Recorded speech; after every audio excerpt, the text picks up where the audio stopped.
வணக்கம். இது நிலா கிச்சன். இன்றைக்கி நாம் ஒரு டிஃப்ரெண்ட்டான ரெசிபி அவல் வச்சு ஒரு குயிக்காக பண்ணுற ஒரு பிரேக்ஃபாஸ்ட் ரெசிபி. நிறைய வெஜிடபிள்ஸ் செய்கிறது, அவல் செய்கிறது, ரொம்ப ஒரு குயிக்காக பண்ணுற ஒரு ரெசிபி. அதே மாதிரி டேஸ்ட்டும் ரொம்ப அட்டகாசமாக இருக்கும். இதே போல் நீங்களும் செஞ்சு பாருங்கள். ரொம்ப ஈஸியான மெத்தடு, நல்ல ஹெல்த்தியான நியூட்ரிஷன் வேல்யூ அதிகமுள்ள ஒரு பிரேக்ஃபாஸ்ட்டு. இது பிரேக்ஃபாஸ்ட் மட்டும் இல்லை, ஈவினிங் டிஃபனாக கூட நீங்கள் சாப்பிட்டுக்கலாம். இப்போ இதை எப்படி பண்ணலாம் அப்படின்னு சொல்லிட்டு பார்க்கலாம். வெள்ளை அவல், சிகப்பு அவல் ரெண்டுலேயுமே நீங்கள் செய்யலாம். மெல்லிசான அவல் எடுத்தீங்க அப்படின்னா ரொம்ப ஈஸியாக இருக்கும். இப்போ ஸ்டார்ட் பண்ணுவோமா? 1/2 கிலோ அளவுக்கு அவல் எடுத்துருக்கிறேன். தண்ணி விட்டு ஊற வச்சிடலாம். அப்படி ஒரு 10 நிமிஷம் இருந்து ஊறட்டும். 2 தண்ணி விட்டு வாஷ் பண்ணி இப்படி வச்சிங்கன்னா அப்படி இருக்கும். அது இருக்கட்டும். காய்கறியெல்லாம் ரெடி பண்ணிடலாம். வெங்காயம் 1 கப்பு, பீன்ஸ் 1 கப்பு, பச்சை பட்டாணி 1/2 கப்பு, பச்சை மிளகாய் நறுக்குனது, காரத்துக்கு உங்களுக்கு எவ்வளோ வேணுமோ அவ்வளோ சேர்த்துடுங்க. கேரட்டு துருவுனது 1 கப்பு. இது ஸ்வீட் கார்ன். வெஜிடபிள்ஸ் எல்லாமே உங்களோட ஆப்ஷனல் தான். எவ்வளோ முடியுமோ அவ்வளோ சேர்த்துடுங்க. 1-2 கம்மியானாலும் பரவாயில்ல. இதை விட ஜாஸ்தியாக குடமிளகாய் எல்லாம் சேர்க்கணும், முட்டைகோஸ் எல்லாம் சேர்க்கணும், உருளைக்கிழங்கு சேர்க்கணும் அப்படின்னாலும் சேர்த்துக்கிடுங்க. ஒன்றும் பிரச்சனை இல்லை. வெஜிடபிள்ஸ் எல்லாமே நம்மளோட ஆப்ஷனல். பேன் அடுப்பில் வச்சு எண்ணெய் விட்டுடுங்க. நீங்கள் சமையலுக்கு யூஸ் பண்ணுற எந்த எண்ணெய்னாலும் ஓகே. எண்ணெய் சூடானோடனே 1/2 டீஸ்பூன் கடுகு பொரியட்டும். 1 டீஸ்பூன் ஜீரகம், நறுக்கின வெங்காயம், 1/2 டீஸ்பூன் பெருங்காய பொடி,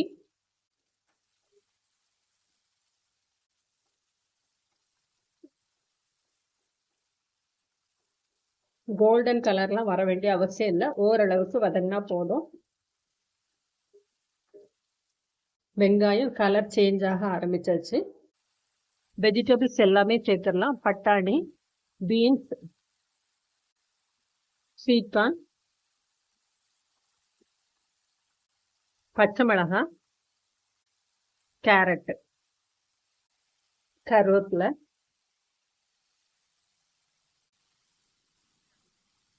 ஓரளவுக்கு லைட்டாக வதங்கினா போதும். ஏன்னா மறுபடியும் நம்ம ஆவியில் வேக வச்சு எடுக்க போகிறோம். இது எல்லாமே பச்சையாக சாப்பிடக்கூடிய காய்கறி தான். அதனால கொஞ்சமாக வதங்கினா போதும். லைட்டாக டேஸ்ட்டுக்கு தேவையான அளவுக்கு வெஜிடபிள்ஸ்க்கு மட்டும் உப்பு போட்டுடலாம். காரத்துக்காக ஏற்கனவே பச்சை மிளகாய் போட்டிருக்கோம். ஏன்னா கொஞ்சமாக மிளகாய் பொடி, கொஞ்சமாக மஞ்சள் பொடி.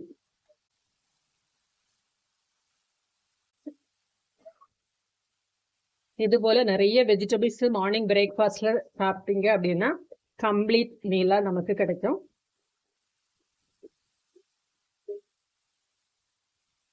டாக்டர்ஸ்ட்டு கேட்டிங்கன்னா சொல்லுவாங்க, எல்லா கலர்லேயும் நம்மளோட ஃபுட்டில் வந்து வெஜிடபிள்ஸ் ஆட் ஆகணும் அப்படின்னு சொல்லிட்டு. ஒரு கலர்லேயும் ஒரு பெனிஃபிட் இருக்குது.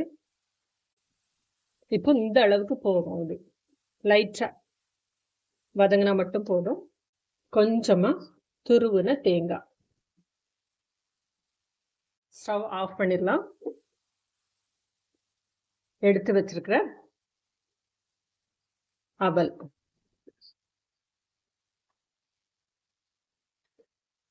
இப்போ இந்த அவலுக்கு கொஞ்சமா உப்பு சேர்த்துக்கிடுங்க.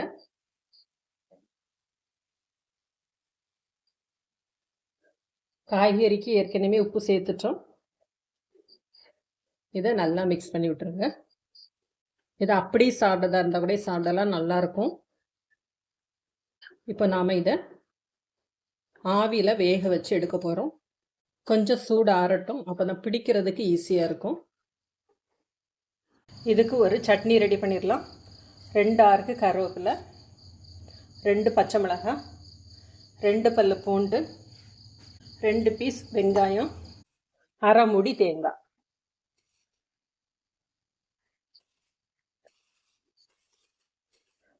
ஒரு டேபிள் ஸ்பூன் அளவுக்கு உடைச்ச கடலை, 1 டீஸ்பூன் ஜீரகம், இதுக்கு டேஸ்ட்டுக்கு தேவையான அளவுக்கு உப்பு, மாங்காய் வந்து ஒரு சின்ன ஸ்லைஸ் போட்டால் போதும், ரொம்ப புளிப்பு வேண்டாம்.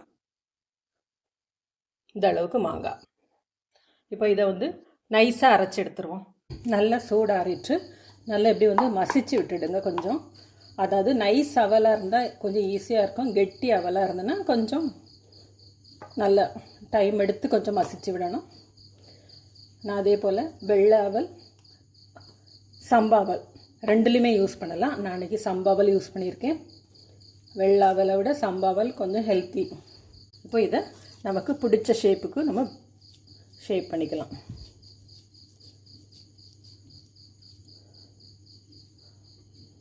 இதை அப்படி ஸ்டீம் பண்ணி எடுத்துடலாம். எல்லாமே இதே போல் பண்ணிக்கிடுங்க. இது கூட நம்ம வேர்க்கடலை சேர்க்கலாம். வேர்க்கடலை சேர்க்கச்சில் ஒன்று பாதியமாக உடச்சி போட்டு சேருங்க. ஏன்னா இந்த காய்கறி எல்லாமே சாஃப்டாக இருக்கும். வேர்க்கடலை கொஞ்சம் ஹார்டாக இருக்கிறதுனால ஒன்று பாதியாக உடச்சி எடுத்திங்கன்னா இந்த பிடிச்சு எடுக்கச்சில் தனித்தனியாக உதிர்ந்து போகாது. ரொம்ப ஒரு ஹெல்த்தியான பிரேக்ஃபாஸ்ட் ரெசிபி.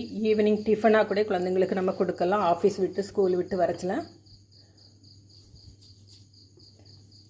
நல்ல ஃபில்லிங்காக இருக்கும். அதே டைமில் நிறைய வெஜிடபிள்ஸ் செய்கிறதுனால நல்ல ஹெல்த்தியாகவும் இருக்கும், எனர்ஜெட்டிக்காக இருக்கும். ஆயில் ஃப்ரை எதுவுமே கிடையாது. ஜஸ்ட் ஒரு தாளிப்பு மட்டும் தான் நம்ம விட்டுருக்கோம். தேங்காய் வேண்டாம் அப்படின்னா அவாய்ட் பண்ணிவிடுங்க. பார்க்கறதுக்கே நல்ல கலர்ஃபுல்லாக இருக்கும். அதே போல் சாப்பிட்றதுக்கும் ரொம்ப டேஸ்ட்டாக இருக்கும், டிஃப்ரெண்ட்டாகவும் இருக்கும். வெஜிடபிள் நம்ம இஷ்டத்துக்கு எது வேணாலும் நீங்கள் சேர்த்துக்கிடலாம். உருளைக்கிழங்கு துருவி போட்டு சேர்த்துக்கலாம், சக்கரவள்ளி கிழங்கு துருவி போட்டு சேர்த்துக்கலாம், முட்டைகோஸ் சேர்த்துக்கலாம். பீட்ரூட் சேர்த்திங்கன்னா எல்லாமே கலர் வந்து சேஞ்ச் ஆகிரும். ஒரு வெஜிடபிள்ஸும் தனித்தனியாக கலர்ஃபுல்லாக தெரியாது. அதனால் பீட்ரூட் மட்டும் அவாய்ட் பண்ணுங்கள். இது பிடிச்சி இதேமாரி வேக வச்சு சாப்பிடாம அப்படியே கூட நீங்கள் சாப்பிட்டாலும் ரொம்ப நல்லாயிருக்கும். ஒரு நாள் அப்படி கொடுங்க, இன்னொரு நாள் இப்படி பிடிச்சி வேக வச்சு கொடுங்க. எல்லாமே வெந்தது தான். ஒரு 5 நிமிஷம் ஸ்டீம் மட்டும் பண்ணி எடுத்தால் போதும். தாளிப்பு கரண்டி அடுப்பில் வச்சிடலாம்.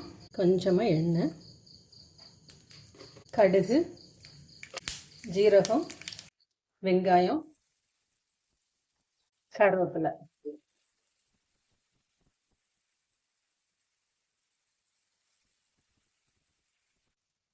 எப்போவுமே தாளிக்கச்சில் நல்ல கலர் வந்து டார்க்காக கொஞ்சம் வந்ததுக்கு அப்புறமா எடுங்க, அப்போ நல்லாயிருக்கும் வாசம். பாருங்கள், வெங்காயம் கருவேப்பிலை எல்லாமே நல்ல முருகலாக வந்துடுச்சு. இப்போ ஸ்டவ் ஆஃப் பண்ணிடலாம். சட்னியில் கொட்டிடலாம்.